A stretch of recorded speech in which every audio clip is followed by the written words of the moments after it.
दोस्तों, बिहार में अब एक नई राजनीति के साथ एक नए नेता का उदय होने वाला है। जी हाँ दोस्तों, मैं बात कर रही हूँ तेजस्वी यादव की, जिन्होंने नीतीश के इस पलटासन के बाद नीतीश के साथ साथ बीजेपी की बड़ी ही इज्जत के साथ बेइज्जती करी है। और मोदी जी का गारंटी तो बहुत मजबूत वाला गारंटी है। ए मोदी जी के गारंटी वालों, क्या मोदी जी गारंटी लेंगे फिर से पलटेंगे कि नहीं पलटेंगे? जरा बता के दिखा दो, बताइए। मोदी जी के गारंटी वालों बताओ, बताइए पलटेंगे कि नहीं पलटेंगे मोदी जी का गारंटी? खैर, जो भी अमित शाह जी कहते रहे, हमारा तो दरवाजा बंद है। खैर, उनका क्या, उनके बात में दम है। लोग से उम्र में छोटे, अपने बाप के पास से लाएगा, जेल से पैसा लाएगा, नौकरी बांटेगा, और संभव है। क्या बोले थे? और हमने उस समय चुनाव के दौरान रोजगार पर विशेष तौर पे हमने बोला था, हमने साइंटिफिक अध्ययन किया, रिक्त पदे हैं इतनी इतनी है, उसको हम लोग जो है भरने का काम करेंगे। हमको दुख इस बात का नहीं है कि हम लोग विपक्ष में आ गए, हमको तो खुशी है कि उन 17 महीनों में जो देश में किसी सरकार ने नहीं किया, उसको हमारी महागठबंधन सरकार ने करने का काम किया। जी हाँ दोस्तों, भरी विधानसभा में तेजस्वी यादव नीतीश कुमार से ये पूछते हैं कि आखिर राज क्या है, आखिर रहस्य क्या है नीतीश जी, जो आप बात बात पर पलटी मारते रहते हैं। पूरा देश ये जानना चाहता है कि आखिर ऐसी क्या वजह है कि नीतीश कुमार इतने बड़े पलटूखोर हैं, जिस पे नीतीश कुमार मात्र मुस्कुराने लायक ही बचे रहते हैं। देखिए, हम तो आपको इज्जत देते हैं और आगे भी देते रहेंगे, लेकिन ये बात समझना पड़ेगा। और बिहार की जनता ये जानना चाहती है कि आखिर ऐसा क्या कारण है कि आप कभी इधर रहते हैं, कभी उधर रहते हैं। ये तो सब लोग जानना चाहता है, सब लोग की इच्छा है। आखिर क्या ऐसा हो गया कि आपको ये निर्णय लेना पड़ा? दोस्तों, तेजस्वी यादव नीतीश कुमार को आड़े हाथों लेते हुए ये कहते हैं कि जिस तरीके से नीतीश कुमार ने इस गठबंधन को छोड़कर बीजेपी में शामिल हुए हैं, वो ये कहकर गए हैं कि उनका इस गठबंधन में मन नहीं लग रहा था। इस बात पर तेजस्वी यादव कहते हैं कि हम यहाँ पे कौन सा नाच गाने या आपके मनोरंजन, आपका मन लगाने के लिए थोड़ी पार्टी में आपके साथ गठबंधन में आए हैं, हम आपका साथ निभाने के लिए आए हैं। अगर आपको हमसे कोई दिक्कत थी, कोई सवाल थे, तो आप हमसे आकर बातचीत करते। मुख्यमंत्री जी, जब आप बाहर आए तो आपने बोला कि आपका मन नहीं लग रहा था।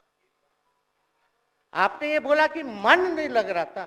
मन नहीं लगेगा तो हम लोग नाचने गाने के लिए थोड़ी है, आपका मन लगाने के लिए। हम तो आपका साथ ना देने के लिए थे कि जो काम आप बोलते थे असंभव है, उसको हम लोगों ने मुमकिन करके दिखाने का काम किया।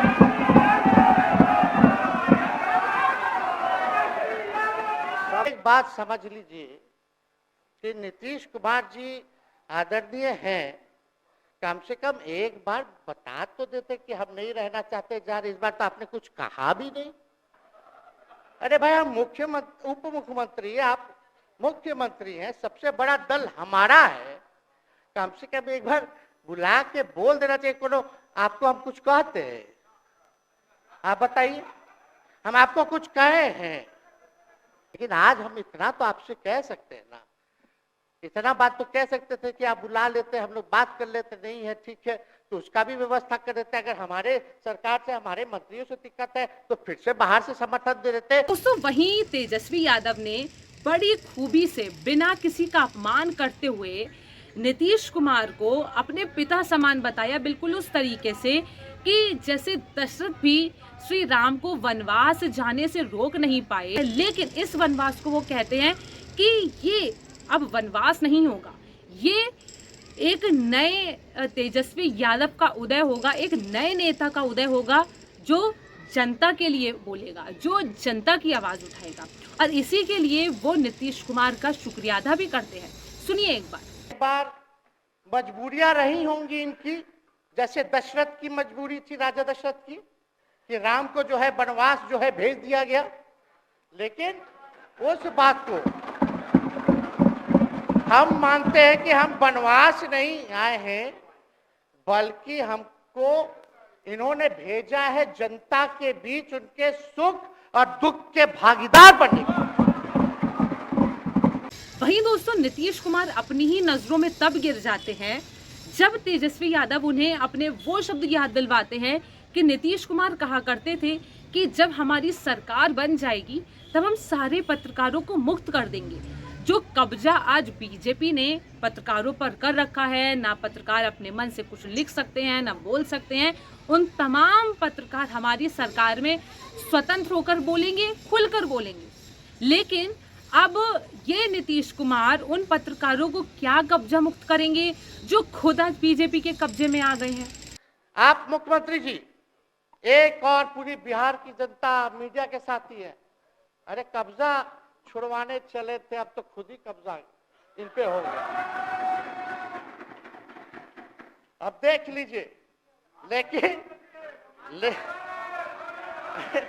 मीडिया, जितने मीडिया के लोग हैं, अरे कब्जा ना हो गया है, हाँ, आप लोगों पर कुछ लिखने देगा, कुछ बोलने देगा, तो अब तो कब्जा आप ही पे हो गया है। जिस तरीके से दोस्तों तेजस्वी यादव का एक स्ट्रॉन्ग स्टैंड सामने आ रहा है, एक कह सकते हैं एक बड़ा एटीट्यूड हम तेजस्वी यादव का सरकार के खिलाफ देख रहे हैं। तेजस्वी यादव सरकार के सामने झुकने के लिए तैयार नहीं है। बार बार वो बेरोजगारी की, तमाम उन बेरोजगार युवकों की, उन तमाम जो है नौकरियों की बात कर रहे हैं। वो लगातार बिहार की जनता के विकास की बात कर रहे हैं।